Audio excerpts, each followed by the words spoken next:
In the autumn of 1665, a bolt of cloth arrived in the small Derbyshire village of Eyam, sent up from London for the local tailor. The cloth was damp, and the tailor's assistant, a young man named George Vicars, hung it by the fire to dry. Within days he was dead, and within weeks it became clear that the cloth had carried something far more dangerous than moisture into that quiet English village. The plague that had already emptied whole streets of London had arrived in Eyam, hidden in a bundle of fabric nobody had thought twice about. By the following spring, as the death toll climbed and terrified families began packing their belongings to flee into the surrounding countryside, the village's rector, a young man named William Mompesson, and his predecessor Thomas Stanley, a nonconformist minister the village still trusted, called the people together and asked them to do something almost unthinkable. Stay, do not run, seal the village off from every neighboring town, and let no one leave, so that the sickness dies here, in Eyam, and spreads no further into Derbyshire and beyond. It meant, for every family that agreed, accepting that they might be signing their own death warrant and the death warrants of their children to protect people they would never meet in villages down the road. And astonishingly, the village agreed. The Earl of Devonshire arranged for food and supplies to be left at a boundary stone on the edge of the parish, and for 14 months, from the summer of 1665 into the autumn of 1666, the people of Eyam kept that boundary. Historians still debate the exact numbers, but by the time the plague finally burned itself out, it is thought that somewhere between 2/3 and 3/4 of the village had died, perhaps 250 people out of a population of some 800. And not a single soul had left to carry the sickness to the towns beyond. Among the ordinary families caught inside that boundary was a young woman named Emmet Sidlell, engaged to be married to a young man from the neighboring village of Stony Middleton named Roland Torrey. When the quarantine closed around Eyam, it closed around Emmet too, sealing her inside a village that was, by then, effectively a slow-moving graveyard, while Roland remained just outside it, close enough to walk to the edge of the parish in an afternoon, and yet now separated from the woman he intended to marry by a boundary neither of them was permitted to cross. According to the accounts that have come down to us, the two of them found a way to see each other anyway, meeting week after week at a distance across a rocky delph on the village's edge, close enough to see one another's faces and call words back and forth across the gap, but never close enough to touch. It became a kind of ritual. Roland walking out from Stony Middleton, Emmet walking out from the dying village, the two of them standing on opposite sides of an invisible line that love could not close and grief could not yet fully explain. And for a time, that distant weekly meeting was enough, because at least it meant she was still alive, still there, still coming. Then one week, she did not come. Emmet Sidlell had died of the plague, one name among the many the village's own burial register would eventually record, most of them buried by their own family members in gardens and fields rather than the churchyard, because there were, by the end, too few living hands left to carry the dead the ordinary distance. Roland Torrey, it is recorded, never married. He kept for the rest of his life, whatever it was that had passed between them at that boundary stone, a devotion that outlived the thing it had been devoted to, a marriage that never legally existed and yet, in every way that seemed to matter to him, never ended either. I begin with that story tonight because it holds inside it, in a single true and aching account, nearly every tension the Apostle Paul is asked to address in the 7th chapter of his first letter to the church at Corinth. What do you do with love and marriage and the ordinary shape of human commitment when the world around you is not ordinary at all, when circumstances beyond your control have closed in on every side, when the distance between what you planned and what you now face cannot be crossed by wanting it crossed badly enough? Do you marry anyway? Do you wait? Do you remain faithful to a commitment the world has made temporarily or permanently impossible to complete in the way you once imagined? These were not abstract questions for the people of Eyam, and they were not abstract questions for the believers at Corinth either, a congregation that had apparently written Paul an actual letter, full of specific and pressing questions, and this chapter is, in large part, Paul's patient, careful attempt to answer them one at a time. Notice the shift in how this chapter opens, because it is different from everything that has come before it in the letter. Now concerning the things of which you wrote to me, Paul begins, and that single phrase tells us something important. Up to this point, Paul has been responding to reports that reached him through others, gossip and rumor about quarrels and factions, a scandal he had to be told about because no one at Corinth thought to mention it themselves.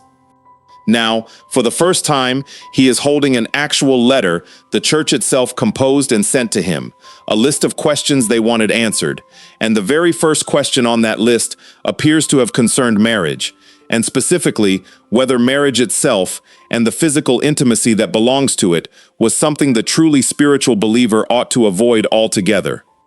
This is worth pausing over, because it reveals something about human nature that shows up again and again across the history of the church, the tendency to swing from one extreme to its opposite, and imagine we have found holiness in the swinging.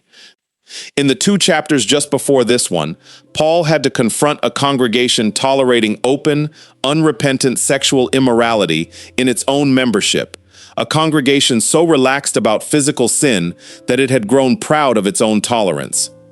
And now, in this very next chapter, he is confronting what appears to be the opposite instinct rising up in the same congregation, a new and rigid asceticism, insisting that the truly spiritual believer avoids marriage and physical intimacy altogether, that celibacy is the higher path, and marriage itself something of a spiritual compromise. It is good for a man not to touch a woman, they had apparently written to him, quoting what seems to have been a slogan already circulating in the congregation. And Paul's response is neither a simple yes nor a simple no, but something far more careful and far more pastorally wise than either extreme.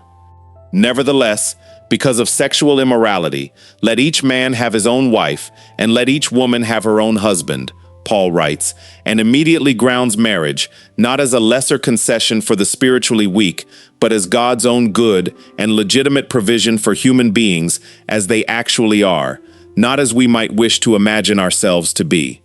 He goes further than that, into territory that would have startled the ascetic wing of the Corinthian congregation considerably. Let the husband render to his wife the affection due her, and likewise also the wife to her husband. The wife does not have authority over her own body, but the husband does. And likewise the husband does not have authority over his own body, but the wife does.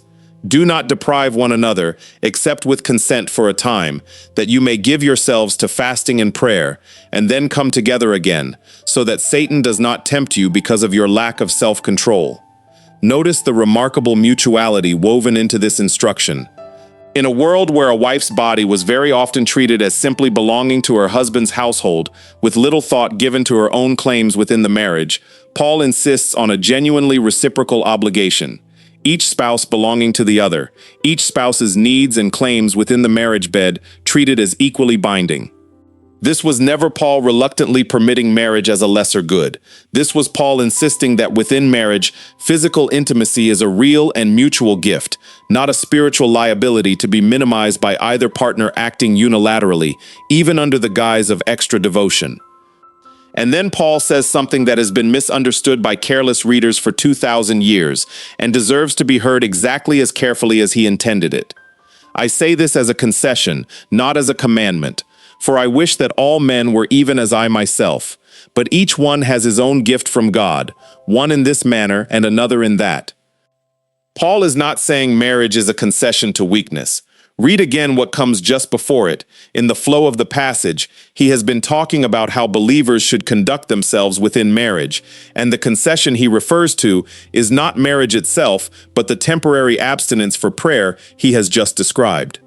What he says next is the actual heart of his personal counsel on this question, that celibacy, his own state, is itself a gift. Charisma in the Greek, the same word used elsewhere for spiritual gifts given by the Spirit for the building up of the church, and marriage is likewise a gift, a different calling suited to a different person, and neither one is inherently more spiritual than the other. This is Paul's great corrective to the ascetic slogan the Corinthians had adopted. Singleness is not a higher plane of holiness that the truly devoted attain and the merely married fall short of. It is a specific calling given to some, exactly as marriage is a specific calling given to others. And the wisdom of the Christian life lies not in ranking these callings against one another, but in recognizing honestly which one has actually been given to you, and living faithfully within it. To the unmarried and to widows, Paul continues, it is good for them if they remain even as I am. But if they cannot exercise self-control, let them marry, for it is better to marry than to burn with passion. This is blunt, practical, unromantic counsel, and it is meant to be. Paul is not idealizing celibacy as an achievement of superior willpower that everyone ought to attempt regardless of their actual gifting. He is saying plainly that if the alternative to marriage is a life consumed by a struggle a person has not actually been given grace to sustain, then marriage is not the lesser path, it is simply the honest and appropriate one, and there is no spiritual credit to be gained by white-knuckling through a calling that was never given to you in the first place. Paul then turns to address believers who are already married, and here his tone shifts from personal counsel to something he presents with the weight of a direct command from the Lord himself, almost certainly recalling Christ's own teaching on the subject during his earthly ministry. A wife is not to depart from her husband, but even if she does depart, let her remain unmarried or be reconciled to her husband, and a husband is not to divorce his wife. The seriousness with which Paul treats the marriage covenant here stands in sharp contrast to the casual view of marital dissolution common in much of the Greco-Roman world of his day, where divorce could often be initiated with little more formality than a letter.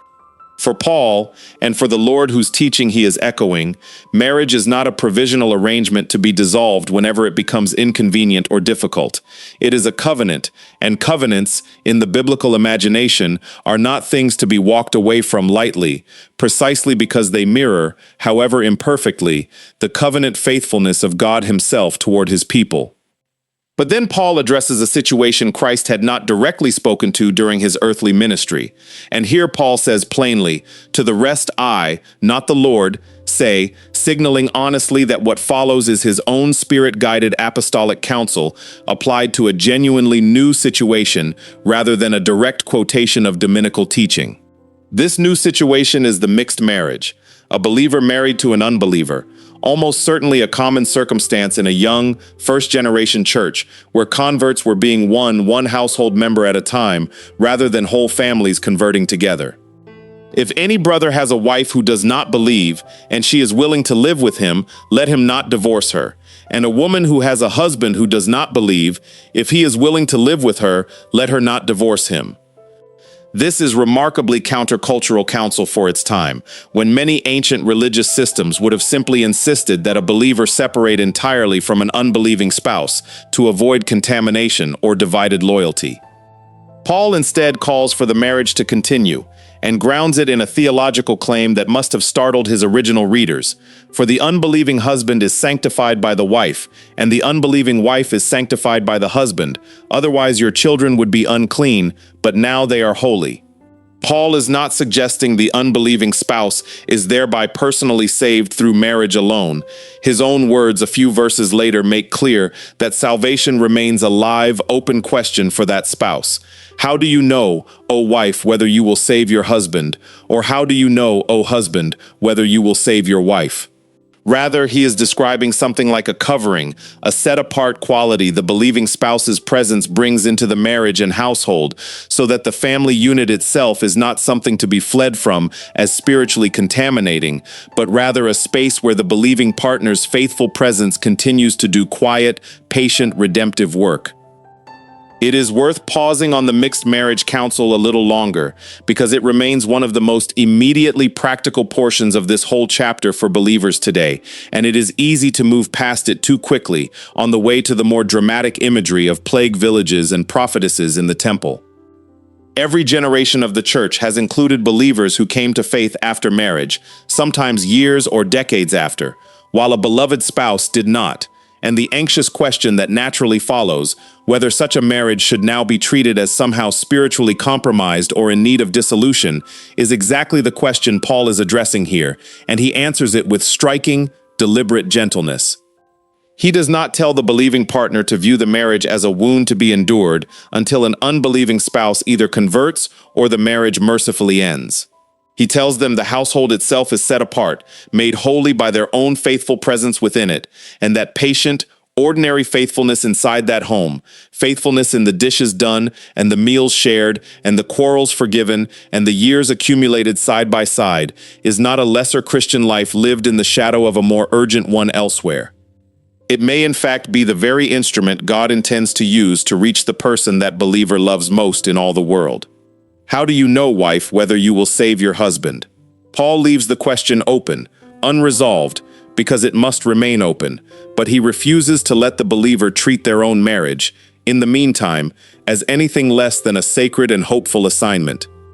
Then Paul reaches a principle so central to his whole argument in this chapter that he repeats it 3 times, in 3 slightly different applications, almost as though he is worried his readers might miss it if he only said it once. But as God has distributed to each one, as the Lord has called each one, so let him walk. And so I ordain in all the churches. He applies this first to circumcision. Was anyone called while circumcised? Let him not become uncircumcised. Was anyone called while uncircumcised? Let him not be circumcised. Circumcision is nothing and uncircumcision is nothing, but keeping the commandments of God is what matters. He applies it second to slavery and freedom. Were you called while a slave? Do not be concerned about it, but if you can be made free, use it rather. An instruction whose careful balance is worth noticing. Paul does not tell the enslaved believer that their condition is spiritually irrelevant and therefore must simply be accepted without complaint forever. He explicitly says, if freedom becomes available, take it. But he refuses to let their present, unchosen circumstance be treated as a barrier to full standing before God in the meantime, for he who is called in the Lord while a slave is the Lord's freedman. Likewise, he who is called while free is Christ's slave. And underneath both of these specific applications lies the single principle Paul wants every believer at Corinth to carry with them into every circumstance life has handed them, whether chosen or unchosen, comfortable or painfully constrained, that the outward condition in which the call of Christ found you, married or single, free or bound, is not itself the measure of your standing before God, and is not by itself something that must be desperately escaped before real spiritual life can begin. You were bought at a price. Do not become slaves of men. Whatever door circumstance has closed to you, whatever door it has left open, Christ's call still reaches you fully inside it.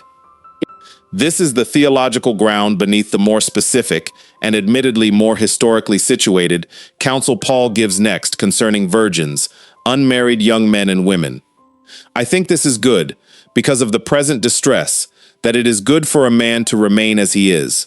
Are you bound to a wife? Do not seek to be loosed. Are you loosed from a wife? Do not seek a wife. Scholars have long debated exactly what Paul means by the present distress, whether he has in view a specific and severe famine known to have struck the region in this general period, or a broader sense of persecution and social instability facing the young church, or simply the ordinary hardship and uncertainty of living as a distinctive, often unpopular minority faith inside a hostile empire. Whatever its precise referent, Paul's counsel flows from a sober, unsentimental assessment that marriage in that specific moment of crisis would add real burdens, divided attention, additional mouths to feed, additional loved ones to fear for, that a single person in the same crisis would be spared. He is not declaring marriage itself unwise in every era or every circumstance. He is offering situational wisdom for people facing a genuinely difficult season. Precisely the kind of wisdom the people of Eyam might have recognized instantly, a village where, had the choice been theirs to make freely, rather than have the plague make it for them, more than one young couple might have reasonably chosen to wait, rather than begin a marriage under the shadow of such danger. And then Paul offers a piece of insight that reaches well beyond crisis management into something that applies to every believer in every era, married or not. But this I say, brethren, the time is short, so that from now on even those who have wives should be as though they had none, those who weep as though they did not weep, those who rejoice as though they did not rejoice, those who buy as though they did not possess, and those who use this world as not misusing it. For the form of this world is passing away. This is not Paul telling married believers to withdraw emotional investment from their spouses, a reading that would contradict everything he has just said about mutual affection and covenant faithfulness within marriage. It is Paul insisting that no earthly relationship, however good, however legitimate, however deeply loved, should be allowed to become the thing a believer's whole identity and security is finally staked upon, because every earthly circumstance, marriage included, belongs to a form of this world that is passing away, while the call of Christ upon a life does not pass away with it. I want you to be without care, Paul writes a few verses later, explaining his underlying pastoral motive throughout this whole section. He who is unmarried cares for the things of the Lord, how he may please the Lord, but he who is married cares about the things of the world, how he may please his wife. Paul is not disparaging marriage here, so much as honestly naming its real and legitimate claims on a person's time, attention, and energy, claims that are good and right within marriage, and simply observing that the unmarried state carries a different, more singularly focused kind of freedom, one gift among several, suited to some callings and seasons more than others. Scripture itself gives us a living portrait of exactly this kind of undivided devotion, and it is worth turning to before we come to Paul's closing counsel, because it shows us what this teaching looks like lived out in a single, real, remembered life, rather than only argued in the abstract. Luke tells us of a woman named Anna, a prophetess of the tribe of Asher, who had lived with a husband 7 years from her virginity, and was a widow of about 84 years, who did not depart from the temple, but served God with fastings and prayers night and day. 7 years of marriage, and then decades upon decades of widowhood, a woman who by any ordinary reckoning had far more reason than most to be consumed with anxiety over her own security, her own provision, her own uncertain future, as a woman alone in the ancient world. And yet Luke tells us she did not depart from the temple. Her widowhood did not become a wound she nursed in isolation, nor a vacancy she rushed to fill with a second marriage simply to escape its loneliness. It became instead the very shape of a devotion so complete that when Mary and Joseph brought the infant Jesus into the temple, Anna was there in that same hour to recognize him and to speak of him to all those who looked for redemption in Jerusalem. Decades of apparently unremarkable, faithful presence in the temple, year after year of fasting and prayer with no evident earthly reward, had prepared her, without her necessarily knowing it, for the single moment that would justify the whole long wait. The moment the redemption she had been watching for finally walked through the temple gates in her arms. This is precisely the undivided devotion Paul is describing when he writes that the unmarried, or the widowed, cares for the things of the Lord, how she may please the Lord. Anna's unmarried decades were never a lesser, sadder version of a life she failed to complete. They were the very field in which her particular calling bore its fullest fruit, at the precise hour God had always intended. Paul closes the chapter addressing a widow's situation directly, and his closing words summarize, in miniature, everything he has been building across the whole chapter. A wife is bound by law as long as her husband lives, but if her husband dies, she is at liberty to be married to whom she wishes, only in the Lord. This last phrase carries real weight. The freedom to remarry is real, and Paul affirms it plainly. But it is not an unqualified freedom. It remains bounded by faithfulness to Christ. A widow free to marry again is not free to marry just anyone regardless of their relationship to the Lord she serves. But she is happier if she remains as she is, according to my judgment, and I think I also have the Spirit of God. Even here, at the very close of the chapter, Paul offers his personal counsel gently, without turning it into a binding law for every widow in every circumstance, respecting the real and different callings the Spirit distributes among believers, just as he insisted from the chapter's opening verses. Think again of Roland Torre, standing at that boundary stone across the Delph from Emmett Siddle, week after week, unable to close the distance that circumstance had placed between them, and unwilling, apparently for the rest of his life, to treat that distance as reason to abandon what he had promised her. There is something in his lifelong faithfulness, however history has chosen to remember or embellish it, that captures exactly the spirit Paul is reaching for across this entire chapter.